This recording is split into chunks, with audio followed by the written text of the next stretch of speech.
How you doing, Melchizedek Todd here. I'm doing this teaching. Actually, it's based from a meme I saw that said, "Did Jonah have um, free will?" It was supposed to be like a funny meme.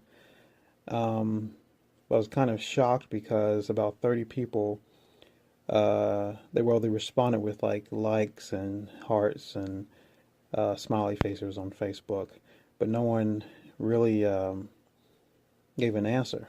And I was thinking, well, there is an answer to this. I mean, I think the meme was supposed to be something negative, I feel, towards God. Um, but I know the answer is, did Jonah have free will? Yes, he did. He had free will to disobey God, and which he did. After God told him to go to Nineveh and warn them of if they didn't change their ways, they were going to be destroyed. But he, with his free will, decided not to, and then he was disciplined. Everybody know about Jonah in the well. He tried to run away on a ship, and storm came, and they threw him over the boat, and the big fish, whatever, came and kept him in the, swallowed him, kept him. Fish kept him in his belly for 3 days, and then after Jonah pretty much prayed and everything, God allowed the fish to spit him out, and then he went ahead and preached to Nineveh. All the people changed their ways, and they were saved for that time. Now, like I said, I felt like it was more of a negative thing, and for me, I was surprised that nobody really didn't have an answer for it at all, because I think maybe people just didn't understand who read that is the fact that the reason why it's free will, and the reason why Jonah was disciplined in that way was because Jonah was a prophet. It was his actually his job, to go and speak, pretty much be God's mouthpiece, and he probably was a prophet for a while, and he knew what he was supposed to do, and he didn't, and so it just like any other job, if you don't, like, you have a job and your boss tells you to do something, you don't do it, there's consequences to it, and it's up to you either, do what you're supposed to do or deal with the consequences. And Jonah had consequences. And to be honest with you, even after he prayed to God and the fish spit him up, he still had to walk to Nineveh. So during that time, he still could have decided not to, go there. He still could have still ran away from what God told him to do, what his job, what his vocation is. The funny thing is, actually, in the Word, when he was actually on the ship and the storm came, the crewmen, they cast lots, where it was kind of like, I guess, throwing like stones and so forth to figure out who was causing the problems, and they found out it was Jonah. And so in Jonah, actually, when the lots came to Jonah, they went to Jonah, and I think Jonah 1:7. I'll just read it. And they said to one another, "Come, let us cast lots, that we may know for whose cause this trouble has come upon us, the storm." So they cast lots, and the lot fell on Jonah. Then they said to him, "Please tell us, for whose cause is this trouble upon us? What is your occupation? And where do you come from? What is your country? And of what people are you?" Right there, what they asked him, "What's your occupation? What's your job? Like who are you?" And Jonah was a prophet of God, and God caused a storm because Jonah disobeyed. He used his free will to disobey God, and and try to run away. But see, the thing about it, that it goes even more deeper than just once like Jonah's free will and this him running away. Actually, this was really about Jonah's heart. God really was trying to reach Jonah's heart, and this really is from, because in chapter 4, Jonah is a short book, only like 4 chapters. Because in chapter 4, after Jonah, finally went back to Nineveh and preached, and everybody turned to God, and you'll read that like everybody turned from God, and then in chapter 4, um, starts chapter 4.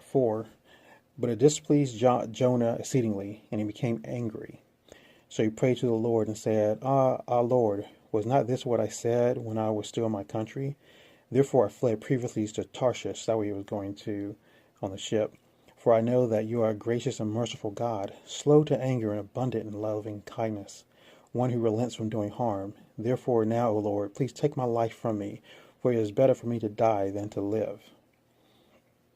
So right there, Jonah knew how God was. He knew that God was a loving God. That Jonah knew that if he would have talked to Nineveh, that they probably would have turned and followed God. But they were like the people in Nineveh. They're enemies of Israel. And enemies of Jonah's people. So he had like this hatred towards them, this bitterness towards them. But that's not God. God doesn't want you to hate people. He wants you to love people. And so right there he knows the qualities of God: slow to anger, abundant loving kindnesses, one who relents from doing harm. God doesn't, didn't want to destroy Nineveh at all. That's why he sent Jonah.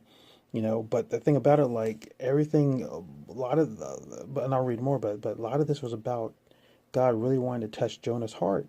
But Jonah, be honest with you, and I've been, I can't blame Jonah because I've been there too. Where I've been a complainer, but Jonah, was pretty much being a crybaby. I mean, he pretty much says that, at the end, it's like, therefore now, O Lord, please take my life from me, for it is better for me to die than to live. Okay, wait a minute. So you want God to kill you because he saved your enemies? And I mean, he was angry. Sometimes we do say stupid stuff when we're angry. And then I'll keep on reading. Then the Lord said, is it right for you to be angry? I mean, right there, God is like questioning, like, why are you being angry for, Jonah? And so anyway, let me just read the rest of the chapter pretty much. So Jonah went out of the city and sat on the east side of the city. There he made himself a shelter and sat under it in the shade till he might see what would become of the city. So I guess Jonah was still hoping that the God would still destroy the city. And the Lord God prepared a plant and made it come up over Jonah, that it might be shade for his head to deliver him from his misery. So Jonah was very grateful for the plant. But as morning dawned the next day, God prepared a worm, and it so damaged the plant that it withered. And it happened when the sun arose that God prepared a vehement east wind, and the sun beat on Jonah's head so that he grew faint. Then he wished death for himself and said, it is better for me to die than to live. There I'm just being a baby, pretty much. Then God said to Jonah, is it right for you to be angry about the plant? And he said, Jonah saying, it is right for me to be angry, even to death. But the Lord said, you have had pity on the plant for which you have not labored, nor made it grow, which came up in a night and perished in a night. And should I not pity Nineveh, that great city in which are more than 120,000 persons who cannot discern between their right hand and their left, and much livestock? And so God ends the chapter there. Pretty much saying that Jonah is like, how in the heck are you, you care more about a plant than about all these people, pretty much, and so I feel like that the issue, Jonah, I mean, God telling Jonah to go to these people, which he knew Jonah didn't like, pretty much hated them, to warn them, to give them the change, was God's plan to start. That was the first thing I think God was trying to do, to work on Jonah's heart, to change him from that, not have this bitterness, to have mercy and grace and forgiveness, and then, but Jonah, Jonah was like, no, and so he ran, and God knew he was going to run. And so the storm came, so Jonah would, be sent to the water so this fish would come, which was also God's mercy and grace on Jonah, because God could have just let Jonah die. But no, it's like he wanted Jonah to change. And so he let him be in this fish for 3 days until Jonah started praying to God realizing, the God's a merciful God and everything, which is funny. I should read that in the other chapter too, where like Jonah was saying, "Oh God, you're merciful," and so forth. So Jonah wanted mercy for himself, but he didn't want mercy for others. And so in a way, um, lo and behold, like I said, God was trying to work on Jonah's heart, and at the end, God made this shade for Jonah with this plant, brought the worm, and it kind of revealed to Jonah, when Jonah was like, "Oh, I want to die." You really want to die because you're hot. You want to die because over 100 something thousand of your enemies, who God said didn't know their left or right, which means they're pretty much so evil, they were so ignorant of their wrongs, that they needed someone to tell them. And sometimes that's how it is in life. Some people they just don't know. It's kind of like myself. I was raised a lot in the South, and there was a lot of racism. We still, I guess, racism, but I was just saying, as a kid, I went through racism with white people against black people, and at one point I realized that and I was a kid, and I guess God kind of gave me this revelation that some of the kids, some of the stuff they would say to me, sometimes it wasn't stuff they were saying out of bitterness or anger, it was out of ignorance. I remember one kid, he thought, he asked me what I put in my hair, how to comb and brush my hair, and I just said, no, I use grease. Now most black people, I guess most people know what is hair grease. Well, he thought it was like, grease you cook with. I mean, they're just, and I realized that some of these people, it's not because they're like evil racists, because they're just ignorant. They don't know. Yeah, there's definitely some angry, bitter, hateful, racist people. Some people, they're just ignorant. They just don't know. I think with the people in Nineveh, how evil they are, they didn't even realize how evil they were. And the crazy thing about it, later on, Nineveh actually was destroyed. The people actually did go back doing the evil ways, and they were actually destroyed. And so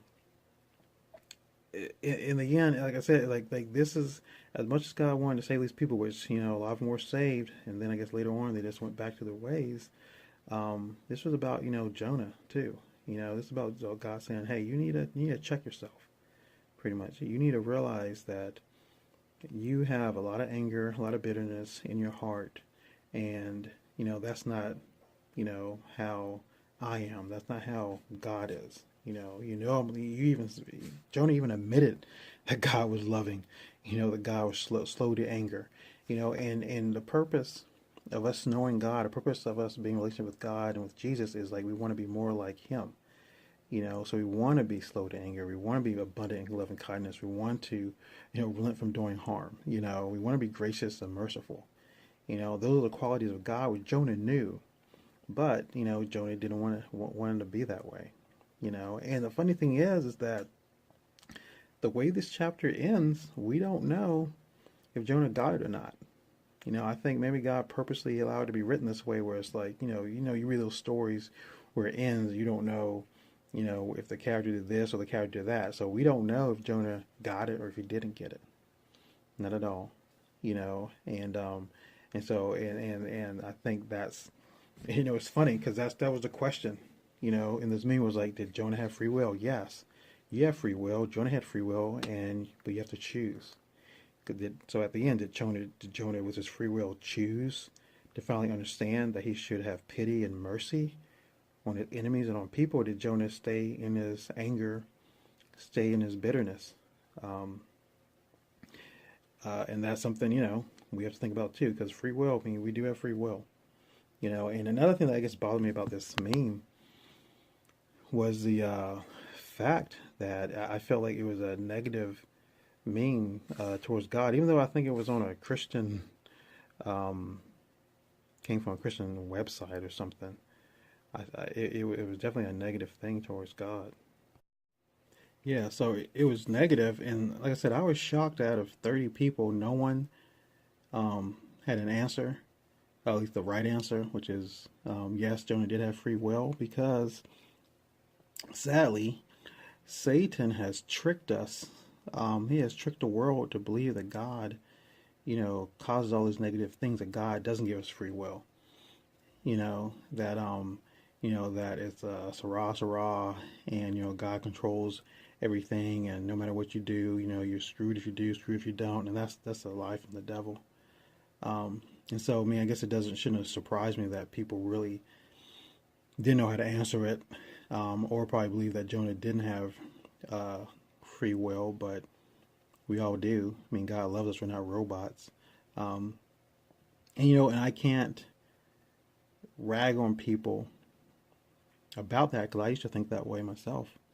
I used to think that, I didn't have free will, that I used to blame God for everything, which a lot of it is. A lot of it is blaming God for negative things, that realizing it's not God's fault. It's like it's because of Satan, because of the curse in the world. But Satan has tricked us to believe pretty much that God is evil. I did a teaching, which maybe I'll do another teaching about it, called God is Evil.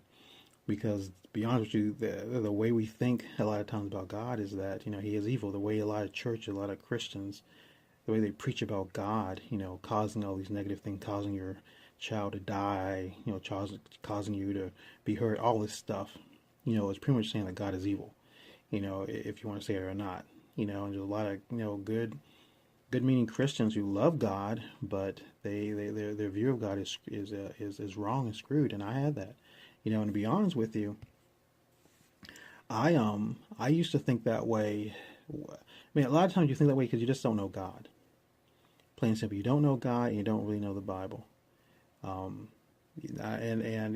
this might bother some people, because some people might be like, well, I went to seminary, I know the Bible inside out, I read the Bible 10 times straight, back and forth. But if you believe, God has done all these negative things to you, or you don't have free will and so forth, then you don't really know God. You don't really have a relationship with Him. You don't really know what the Word says. Plain and simple. I mean, I'm just going to share about myself, about why I used to think that way. I used to, be honest with you, I used to think that way is because I have at times, I guess premonition dreams, precog dreams, I don't know what you want to call them, deja vu dreams, whatever they are, or visions, what do you want to call them, where I would see the future and I see things happen. I would know things. And so in the back of my mind, I've been thinking, well, I guess everything is, I guess everything, I guess everything is already pre-planned, because I'm living what I've already dreamed or saw before, until I started realizing that some of these things are possibilities. I started realizing I could change something. That sometimes I would have these premonition dreams or whatever, and when it's happening, I could change it, or make another decision. So I realized sometimes it's just a possibility. But either way, no matter what decision I make, it's still I'm making that decision. I still have that free will. You can, and a lot of it, just like people nowadays, they don't want to take responsibility for their actions. So it's much easier to say, well, God did it. Well, God allowed, my child to get sick, get cancer, because, it's for His glory. That's a lie. The devil comes to steal, kill, and destroy. Sickness is not from God at all. It was a curse in the Old Testament. It's a curse in the New Testament. And what did Jesus call people to do? To heal the sick. Jesus never put sickness on anybody. And Jesus, was if you believe the Bible, Jesus said, I do what my Father does, And so, and sometimes people will be like, well, in the Old Testament, God, kill people and so forth. One, that was the Old Testament, and back then it was different because we didn't have, the Holy Spirit. So some of the harshness that you feel like God was doing back then was because people didn't have the Holy Spirit to help them change. They couldn't fight against, the demonic. They couldn't fight against. They didn't have like God inside of them helping them change. So he like a kid, even though it's not PC to say because of how our society is. You gotta spank, the little kids, you can't talk. I can't say to my 3-year-old, hey, stop doing that, because if you get older, you're not gonna have friends or good relationships. No, I spank my little kid. I spank my 3-year-old, if she steals or so forth, and I keep telling her not to, or if she does this or that, because that's what she understands. And back then, with people in the Old Testament, since they didn't have the Holy Spirit yet, since Jesus hasn't come yet, God pretty much had to have these harsh, I guess, rules or laws, and harsh treatment, so they wouldn't do it. Because if not, they would do it. And the crazy thing about it, even with some of the harsh laws, people still fell away from God. People still didn't do the right thing. And so God, that's why Jesus came, so we can have that grace, so he can live inside of us to help us change. I mean, and so, but it's like but like I said, it's like you got to have that relationship with God to know that He loves you, to know that you do have free will to make decisions, and if you make the wrong decision, hey, there's consequences to it. you know and it just but it's like you have to know what the word says about God, and I'll do more teachings about that. But you have to know that God is loving, that He wants the best for you. But you have the mentality, which is like, to me, it's like you just don't want to be responsible. And hey, I've been there where I didn't want to deal and have responsibility, and I used to blame all this negative stuff on God, but it wasn't God's fault. It was my fault. I made wrong decisions. I wouldn't listen to advice. I wouldn't listen to God. And I still don't listen to God, and I have consequences. I'm better at listening to God and doing the right thing. But see, hey, sometimes God still tells me to do stuff, and I'm learning to be more obedient. But sometimes I'm like, maybe I should still try to do it my way. And then, always negative consequence. Same thing with Jonah. You have free will. I mean, God telling you to do this. This is the right thing for you. And if not, well, this what happens. Um, so I'm hoping.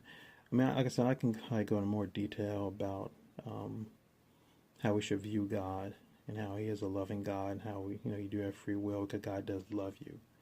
We're not puppets. Um, but I mainly just wanted to maybe just to share about Jonah and about him having a free will. How that part of what happened, was because like it was Jonah's job to tell people, you know, what God wanted Jonah to say to people, that he was a prophet, and he was disobeying God. But the main part of Jonah was about God, the personal God, and he wanted Jonah's heart to be changed.